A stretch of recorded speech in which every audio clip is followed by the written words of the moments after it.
We will resume with leaders' questions under Standing Order 36. I'm happy to call on Deputy Mary Lou McDonald, please. Thank you for your forbearance and patience, Councillor, as ever.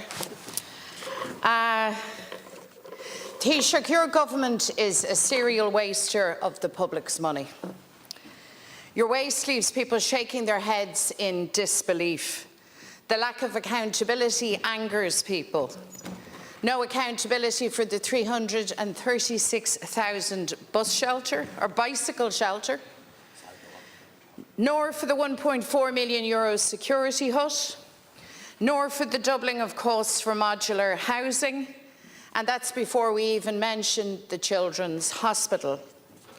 Fine Gael and Fianna Fáil squander taxpayers' hard-earned money, and when you're caught out or when you're challenged, you just shrug your shoulders and dismiss the public's anger. Perhaps, though, the most mind-boggling example of your waste is your decision to spend €9 million on phone pouches for secondary school students. That's €9 million on phone pouches. Contrast this with your failure to fund schools correctly as they struggle to keep the lights and the heating on.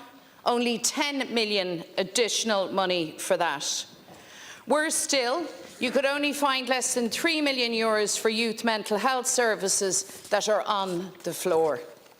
Taoiseach, when you were called out for this waste, you claimed that this €9 million pouch investment was a once-off cost. In fact, the big message in Minister Norma Foley's article on the journal.ie defending the government's decision was €9 million for phone pouches is a significant once-off investment. But that's not true. As we have learned from documents obtained by my colleague Pearse Doherty through Freedom of Information, what Minister Foley failed to tell the public that there will in fact be a cost of almost €2 million for these pouches annually. Government knew this, and yet you continue to peddle the spin that this was a once-off investment. And to make matters worse, Taoiseach, these documents also showed that government was presented with several common-sense options for dealing with mobile phones in schools. Option 1, phones to be left in students' bags, with students not allowed to use them during the day. Cost to the public purse, €0. Option 2, phones handed in at a central point. Cost to the public purse, €0. Option 3, placement in student lockers. Cost to the public, €0 beyond the cost of the locker. So, you turned down 3 common-sense solutions that wouldn't have cost the public a single red cent. And instead, you have gone with an option that will cost the taxpayer €9 million initially, and then a further €2 million every single year. You actually couldn't make this up. The incompetence of this is off the charts. And dressing this up, Taoiseach, as a mental health measure is just so insulting to young people in mental health crisis and locked out of the services, care and support that they desperately need. What this shows, again, is that your government can't be trusted to spend the public's money wisely. You can't be straight with people about your waste, and you refuse to be accountable for your mess. Dúirt an rialtas lingar costas, anna éanóra a bheith sa caiteachas ní milliún euro fócaí de phone póca. Ní raibh sé sin fear. Tictar inis go méid costas bliain túil beagnach €2 million inis an phobal. Taoiseach, why do you and your government continue to tell people that the €9 million spent on the phone pouches is a once-off cost when you know that this is not the case? And can I appeal to you to scrap this scheme and invest that money in mental health services for our young people? Deputy McDonald. Taoiseach, please. Deputy McDonald, for raising this issue. I'd make a number of points. Firstly, when you like to talk about the state of our economy in terms of the use of taxpayers' money, you do leave out a number of facts. You do leave out the fact that this is a country running a budget surplus, that we've managed to put aside billions of euro to protect people from future economic shocks. And I think that decision is looking even better today than it was yesterday in light of global issues. You forget the fact that we're actually able to give people back some of their own money as well. So I look forward to debating this government's record in terms of managing our economy and managing the public purse versus your policies and your spend it all, leave nothing for the buffer times, or leave nothing if there's any transatlantic trade shocks, a policy that quite frankly looks utterly foolish and ridiculous today. Second point I'd make is this. The issue of phone pouches wasn't invented in the Department of Education or in government or by any political party. This came about, Deputy, by listening directly to school principals. And I'm sure you, like me, listened to radio.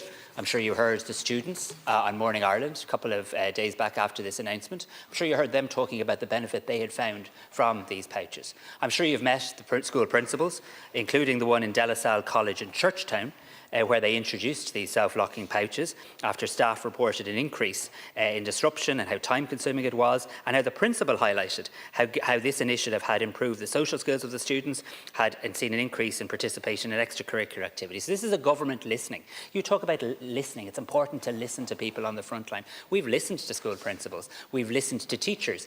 And you know what we listened to? We've listened to the students. And it is the feedback from many students, and I'm sure they'll be in touch with you today, schools that have benefited from this initiative. That's where the idea came from. This is not an obligatory or mandatory measure. Nobody's going to demand a school take school pouches.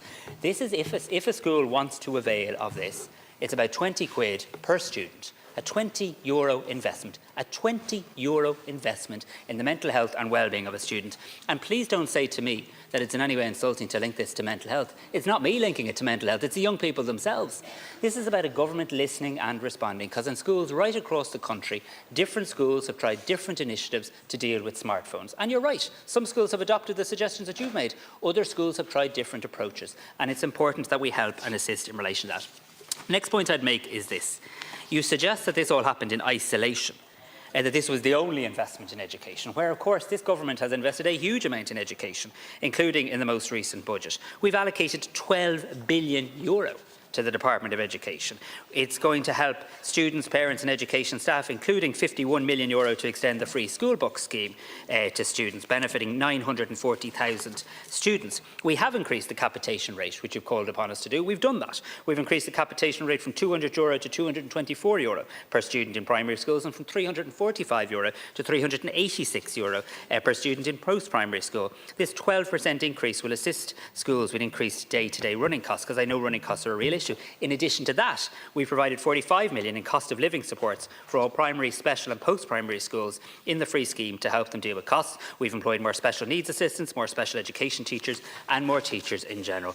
But the most breathtaking thing about your presentation today is that in Northern Ireland, where you hold the Department of Finance, you're rolling out a similar initiative, but you know what? It's costing a hell of a lot more. Yeah. So, you talk in billions when it suits you, but then you penny pinch on the essentials. So you did increase capitation for schools by €10 million. Now, the capitation money is what keeps the show on the road. €10 million isn't enough, and well, you know it. €10 million for that to light and heat schools, and then €9 million and an additional €2 million year on year for phone pouches. I listen very carefully to people, Taoiseach. I have not met one teacher who approves of that use of public money.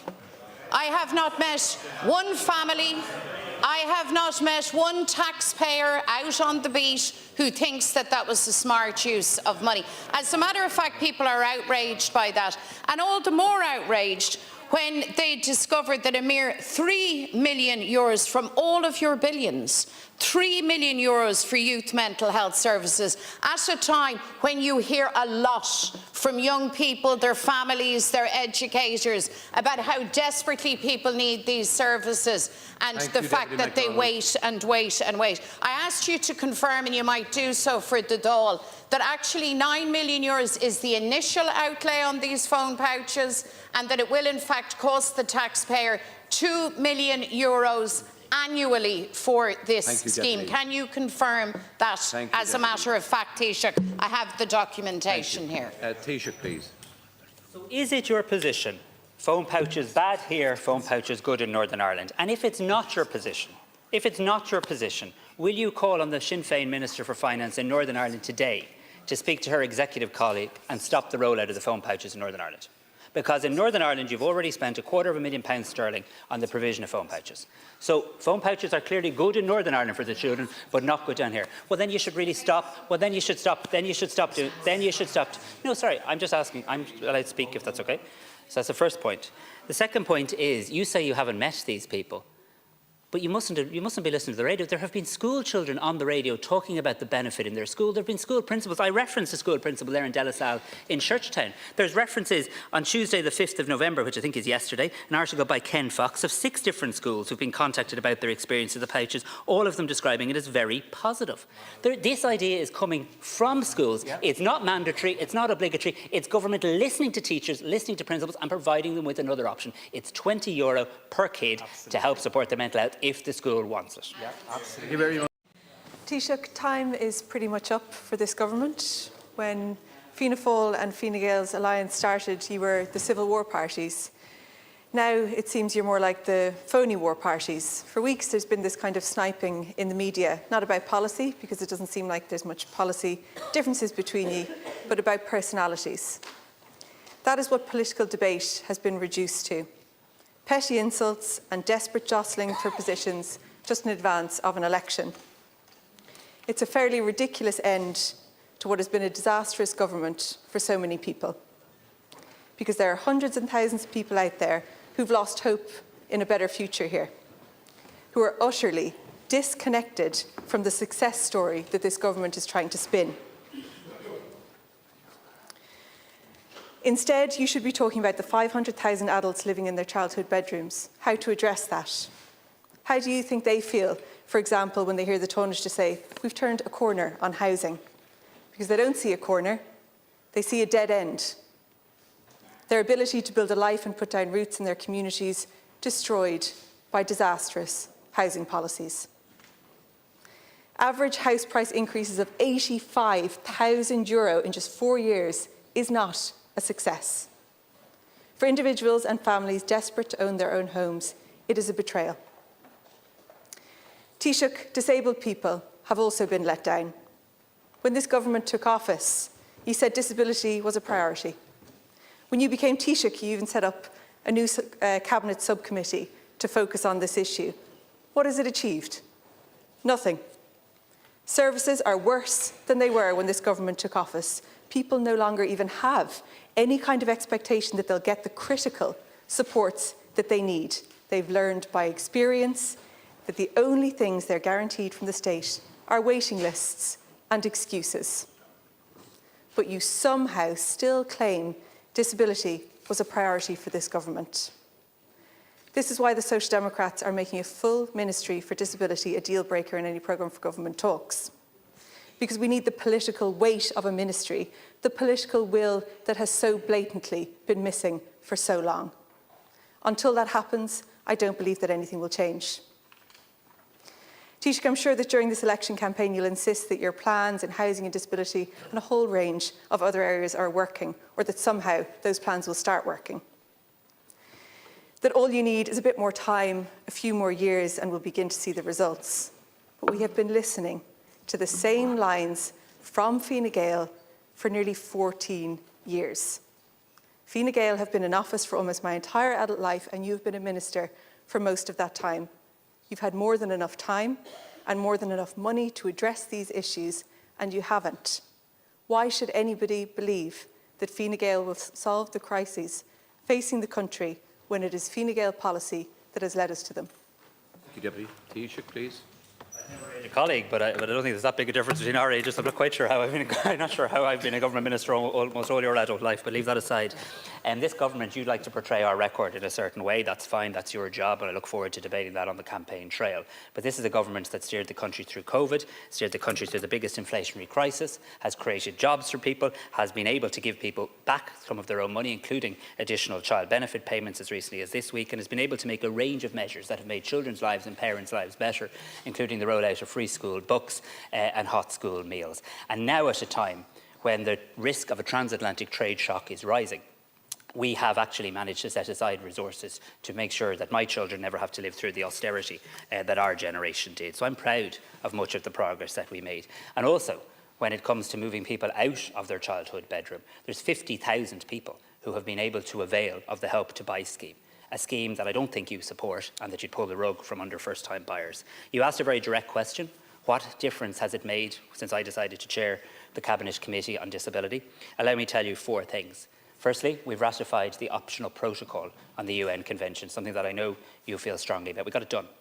Secondly, we've managed to adopt a proposal from the Labour Party in relation to assessments of needs and utilising private capacity to make sure more than 1,000 additional children got assessments of needs that wouldn't have got them otherwise this summer. That happened. They're real children, and those benefits have happened as a result of our work together. Thirdly, we've managed to start the process of putting therapists back in special schools. That work is underway. It's making a real difference. Not saying to a parent of a child with special needs you have to go from the school to a health waiting list, but actually putting the therapists in the schools, and we will continue to roll that out. And fourthly, under that Cabinet Committee on Disability, we've worked across government departments to expand the number of training places in Irish universities to make sure we train enough people to work in speech and language therapy, physiotherapy, occupational therapy, because no matter who's in government or what you call the department, you need more people to be able to work in this area. Let me say this though, I think your suggestion in relation to a dedicated standalone Minister for Disability has merit. The only counterpoint I'd make is I suppose that work somewhat started this time with Minister O'Gorman, and obviously then we had a migration crisis and the likes as well in terms of the breadth of issues that that department is now dealing with. But I think the Social Democrats' suggestion in relation to a standalone Minister for Disability is a constructive, sensible one. But what I would like to see is how we'd actually make that department then work to cut through the silos and deliver for people with disabilities. Cairns? Taoiseach, the thing that I think is difficult for me to believe, or that I don't really buy, or that, to be honest, I think isn't really credible, is that somebody who was the Minister for Health with responsibility for disability, when nothing improved, when things got worse, who comes in as Taoiseach and sets up a cabinet subcommittee, when we've already had loads of committees and loads of reports, we know all the things that we need to do, and then when you're pointing at things that have happened, you say, oh, well, now we're offering more private solutions rather than investing in the public services. We need to actually address disability services. Without even acknowledging that, I think it's brazen to claim that somehow Fine Gael or you is going to be the solution to these issues, without acknowledging that things have gotten worse, that people can't actually access special education, that people are travelling potentially 2.5 hours and not being able to go to school at all. The threadbare services are kind of, it seems like you think there's some kind of a given, when actually Ireland is a rich country that should be able to provide these services. And Fine Gael have had a really long time to try and address that, and you haven't even acknowledged that. So I just hope that people see through the fact that this is a tried, tested and failed government on this issue and on housing, and that you can have all of the new energy in the world, but without any new ideas, nothing's going to change. So I'd say to people at home, because I think we're all hearing at the doors, some people feel despondent, like there is no other choice. This election is about choices, and we can choose differently, to choose to vote for parties that will invest in public services, not splash the cash around in a giveaway budget to try and buy an election, to invest in services like these. And I hope people will use their choice. I hope you tell those people on the doors which of the splashing of the cash payments you'd like to cancel. Because I invited you the last time to email me on this and you haven't. No, please, you don't need to heckle them. You don't need to heckle. You could listen, and I listened to you. Because I presume when you talk about splashing the cash, I presume you're in favour of the double child benefit payment. I presume you wouldn't begrudge somebody the additional old age pension this month and again before Christmas. I presume you wouldn't be stopping the fuel allowance payments or the lump sum payments for carers or people with a disability or the working family payment. So when you talk about splashing the cash, I talk about giving people back a bit of their own money to help them, because this country's economy is ran well. And I look forward to having a debate, but you don't need to lecture me. I know my lived experience. I know exactly what it's like to have to fight every single day for a service. I know exactly what it's like to watch my mother have to get in a car and drive 2 hours to get my brother to a school. I don't need a lecture from you of what the lived experience is like. But I also don't need to suggest that any one human being can fix this. We've got to work together in relation to this. And I stood up and I said, you have a good idea in relation to disability. And I said I'd work with you on that. The disappointing thing is all you wanted to do was slag me off. Thank you very much. Deputy Sean Canney now, please. And Taoiseach, I just want to raise the issue. At the moment in Galway, we have a serious traffic problem, as everybody knows.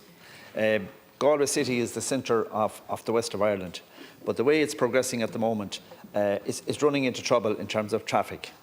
We have the outer ring road, which is on the books for at least 15 to 20 years. We have about 30 million spent on it, and we have nothing to show for it. We have a report came in last week, the week before, in relation to Glewis, a light rail project for the city.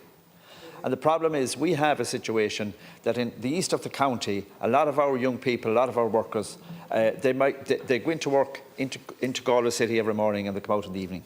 They probably spend an hour and a half in traffic every day of the week trying to get in and out of work. There's no guarantee that they will arrive on time. And you couple that with the fact that we're talking about putting a bus lane from Clare Galway into the city since 2007. I think Noel Dempsey was actually the Minister for Transport at the time, and it still hasn't happened. So we need to do something about the traffic situation and the flow of it into the city. And then when you look at from Shrule or Castlebar into Galway through the N84, through Hetford, you have a very poor road network with very little public transport. I met the NTA on this particular issue this week, and they've told me what they can do and they will carry out a review. But Taoiseach, what I'm asking you today is that we have a situation where traffic is piling up on the outer of our city and it's not getting into the city and it's not getting around the city. We need to have a comprehensive plan and we need to put in place certain instruments that will actually start to build traffic flow into our city. Otherwise, we will be losing jobs, we will be losing sight of ourselves, and in a region where we have the north and western region is in decline according to the EU, we need to make sure that we have proper investment in our infrastructure to allow us to reach our full potential. We have Dexcom at the moment being built in Athenry. Great news, but we need to make sure that we have the traffic and we have the infrastructure to allow workers to get there.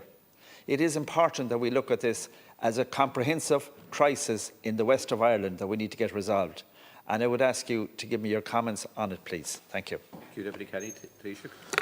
So I want to thank Deputy Canney for raising a number of matters. And firstly, I want to say I agree with him about the need to continue to invest and deliver more projects around Galway City and Galway County and to address, I suppose, the huge congestion issues. And I would point, and colleagues remind me of some of the progress that has been made in recent times. Minister Ryan has made the point to me that the Cross City bus link has just gotten planning permission from An Bord Pleanála. I know when Minister Naughton was working in that department, we saw very significant investment in Oranmore train station and in Cannth train station as well, significant measures that I know have made a difference. And look, we have invested heavily in our national road network with an extensive motorway system now in place, and the motorway network has seen an almost tenfold expansion since 2000. The Galway City Ring Road is something that I support. It was approved by An Bord Pleanála with conditions in December 2021, as your constituents are all too aware. But subsequently, 3 applications for judicial reviews were submitted to the High Court, who imposed a stay on progressing the scheme, and An Bord Pleanála subsequently took the decision not to oppose the judicial review taken by Friends of the Irish Environment against the decision to grant planning permission. On January the 30th, 2023, the High Court quashed the An Bord Pleanála decision to approve the scheme and remitted the application back to the board. An Bord Pleanála are to reconsider the application and make a new decision, and have requested further information from the County Council, including an updated environmental impact assessment and a Natura impact statement. And that project has now been remitted to An Bord Pleanála for consideration. So I do want to see progress in relation to this. I think the Galway City Ring Road is a really important part of that. It is a component of the Galway transport strategy. And I do hope this is something that we can make progress on. As you rightly say, €3 million of taxpayers' money has been allocated by TII for this project this year as well, and this is something that I do hope we can progress, subject to the planning issues. But I want to assure the people of your region that investing in both this road and also investing in public transport remains an absolute priority. Thank you, Taoiseach. Deputy Canney. Taoiseach, I appreciate what you've given me there, and that's a history lesson, let's say. What I think can be done and should be done is that we should look, first of all, at the work that Minister Ryan has carried out in the All-Ireland Rail Review. The Western Rail Corridor can be reopened without having to go through all the processes we spend millions on there. It doesn't need a rail order, it doesn't need a planning permission, it can go ahead. And it's ready to go ahead, and I think that it's important that we get that moving as a matter of urgency, and it is something that can be delivered in a very short time. That will help commuters, it will help our rail freight, and also it will help alleviate the traffic congestion we have going into the city. I know that at Goran we're putting in a passing loop between Athenry and Galway City, but that's taken so much time. We're only at plan permission stage now. We need to be able to fast track these projects. We need to be able to give some sort of hope to the people working in the city every day that they will be able to get to work on time and get there in the shortest time possible. Thank you, Taoiseach. Thank you.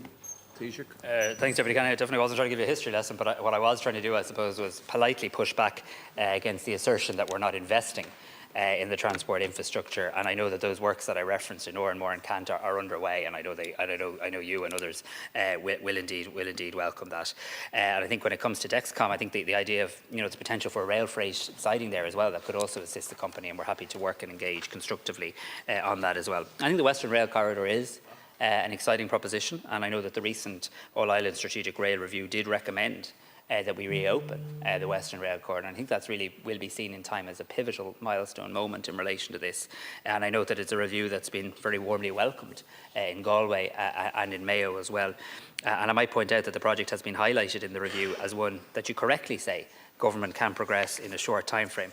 It's unlikely we can progress it in the next 24 to 48 hours, but what it does, I believe, give is a very strong case to those of us fortunate enough to be elected or re-elected to Dáil Éireann, to have the progress for that in any future programme for government, whoever may make up that government, because I do believe, Ceann Comhairle, that the work done on the rail review now puts the Western Rail Corridor in a really strong position to progress. Thank you, Taoiseach. Now we go to Deputy Catherine Connolly on behalf of the Independent Group. Obviously, what I'm díru is a ríis an ospidel I grílar na Galway. Aki do spar about what I'm couple focal raw ile cowra hort than major thorra check and shock to Canney. The traffic congestion in Galway has been allowed to develop as a crisis in the interest of a lobby group. And the best way and one of the most effective ways to deal with that is to put in a light rail system, park and ride, which has never been rolled out, even though it was in the development plan 20 years ago, plus a comprehensive school service.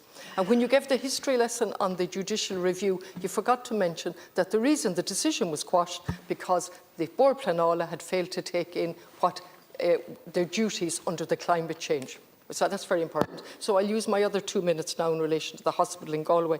And it's very good that you're there, Taoiseach, because you were there back in 2017 as well in relation to the hospital. And I'm shocked to say that the pressure on that hospital remains the same, notwithstanding the glowing reports for the staff. So we have HEQA, and I'll stick to HEQA. And I know that Minister Naughton is telling you about the latest progress up Merlin Park, and I welcome that. But let's deal with what I'm telling you about a regional hospital that deals with over 1 million people in a population from Donegal down to Galway. And so the latest HEQA reports tells us that there were 29 patients awaiting an inpatient bed. 29 people. They used the word boarded out. A year ago they did a report and they told us it was grossly overcrowded. This year it's worse. So I don't know what language is left if it was grossly overcrowded last year. And in addition, we now have 31 patients in hospital who are ready to go out, but there are no beds in any step-down facilities or in any nursing homes. That's the regional hospital in Galway. In addition to that, when they looked at 3 wards, one of the wards, St Finbarr's, was grossly understaffed. And so they looked at different themes, and these are extremely important. Infection prevention and control, medication safety, transitions of care not being complied with, because I've given you the 29 patients waiting to get out, actually 31. And then what's not recorded is the impact of care not given, notwithstanding the great efforts of the staff. Can you imagine if we recorded the impact of people on trolleys? We know from Dr. Hickey, ad nauseum, he's telling us that there are at least 350 premature deaths every single year because of the time directly related to the time spent on trolleys. So back in 17, when I was here as a newly elected TD and you were the Minister of Health at the time, you answered me in detail and you told me about an options appraisal. You told me it'd be published in 2018. That options appraisal was duly published. They strongly recommended a brand new hospital, not an elective hospital, which I welcome, but they welcomed a brand new hospital, and the elective hospital was to be part of that. And then I have a letter, which I might just use up the last few seconds, oncology, a waiting list. Can you imagine of 7 weeks for treatment for a patient for chemo and radiotherapy, 7 weeks, when the recommended waiting time is 14 days at most. So if you could avoid telling me about the progress in Merlin Park, which I welcome on record, and deal with the situation at the hospital, the lack of staff, the delayed discharge, and the awful pressure on staff, not to mention patients. So look, thanks very much, Deputy Connolly. In the interest of time, I'll take your comments in relation to the road and indeed their accuracy, and it's important that all of those processes are of course followed. Specifically in relation to Galway University Hospital, I mean, the first thing I do want to do is welcome the fact that HICWA do carry out inspection reports and do publish them and do shine a light on areas where we do need to continue to try and make progress. And I think HICWA holding our feet to the fire is a good thing in terms of learning the lessons of the past in relation to health service in Ireland. And the inspection and reporting function exercised by HICWA is an important tool as well. And I know the Minister is very committed, as are the HSE, to engaging directly with the hospital group and with University Hospital Galway in relation to the latest HICWA report. I don't wish to frustrate you in some of my answer. You said don't talk about this or don't talk about that, and I understand the point, but it is somewhat of a jigsaw, because actually the investments that we're making in terms of trying to develop services in Merlin Park and decouple certain services that are, let's call it, non-emergency or non-acute from others is an important part of increasing capacity and improving patient flow in the hospital. Now, you asked directly about staffing. Staffing at the hospital has grown by 751. There was let me give you a figure. There were 3,787 staff in the hospital in 2020, and there's now 4,538. So the staffing has grown in Galway University Hospital by 20%. There's 121 more nurses and midwives. There's 46 more medical staff as well. The budget has also grown for that hospital. In 2020, Galway University Hospital had a budget of 398 million. The budget's now 496 million, so a 25% increase. And bed numbers have grown too. There's 30 new beds have been opened at Galway University Hospital, meaning bed numbers have risen from 684 in 2020 to 714 in 2024. And under our hospital bed expansion plan, there's a total of 247 new and replacement beds due to be delivered to University Hospital Galway out to 2031. And this includes 198 of those beds that need to be delivered between now and 2028. So I do have to say, staff numbers have grown, the budget has increased, bed numbers have grown, and bed numbers are due to grow much further. And as you rightly say, and I'll just mention it in passing, there was the opening of the cystic fibrosis unit and the outpatient department at Merlin Park only last week. And the importance of that, apart from the incredible care for cystic fibrosis patients, is it will enable the transfer of outpatient services to Merlin Park, and that does allow the hospital to progress the planned work on the new ED as well. We've seen a new radiation oncology facility in the lifetime of this government, and a new cardiothoracic ward as well, and the opening of the temporary ED as well. Crucially, and you referenced my time in the Department of Health, one of the things we were talking about then was the delivery of the elective hospital. And at Merlin Park, the elective hospital is now being planned. The design brief is currently being completed, and crucially, it's due to receive patients by 2027. I accept, and I know this when I go to Galway, I accept there's a lot more to do with the hospital, but I do think we have a clear plan now in terms of the development of services between the current site and the Merlin Park site. Thank you, Taoiseach. Deputy Connolly. I'll try and deal with the actual reality on the ground. And so here we are. I want to highlight that due to severe staff shortages and lack of property facilities, there is now a 7-week waiting list to start chemotherapy in University Hospital Galway. There are now 31 patients in the regional hospital Galway with nowhere to go, while beds out in Carrow and on the Aran Islands are empty, and there's a waiting list for patients to go in there, but they're not opened. There are 29 patients awaiting an inpatient bed as we speak. There are 43 people on trolleys today. And you quote figures to me in a republic where we should have a public health system for all. I welcome any progress that's made. No progress has been made following the options appraisal, which was to build a brand new hospital. Because the government didn't respond, they went for a lesser option and a jigsaw as you with no overall vision.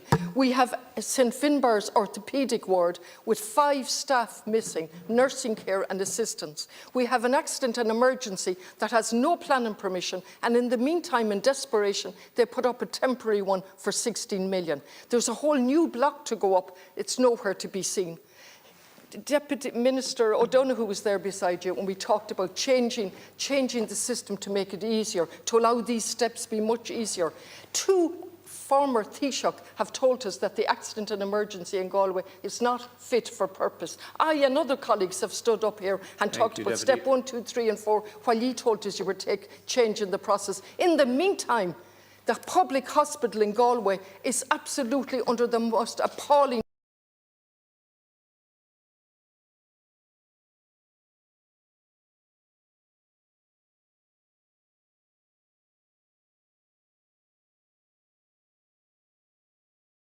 pressure due to lack of staff, lack of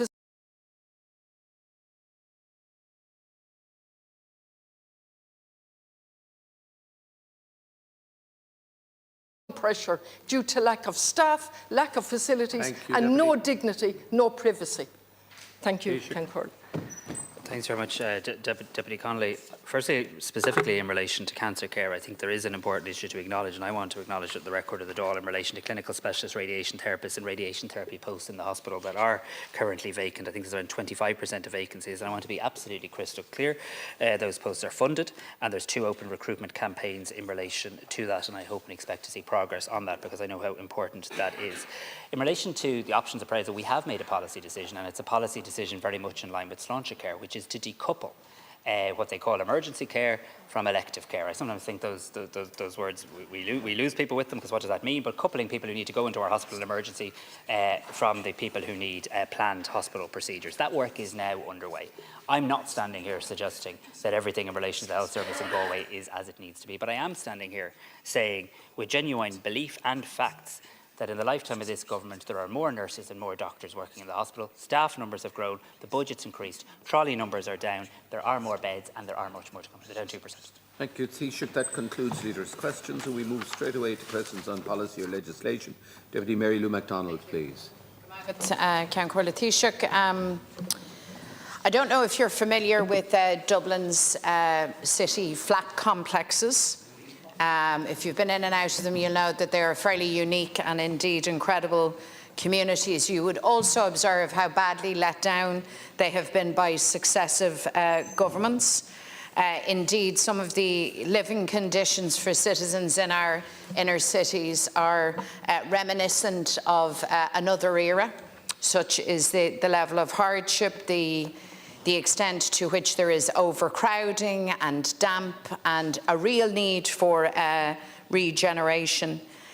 People have been waiting a decade and more to deliver on promised regeneration. I'll give you a couple of examples. Taoiseach, Dominic Street Flats, it's taken over 15 years. I can see Mr. Donoghue speak. It's only halfway is complete. It's a long saga. Don't mind me, Minister. The issue is here the people who live in these flats, not your sensitivities, with all due respect to you.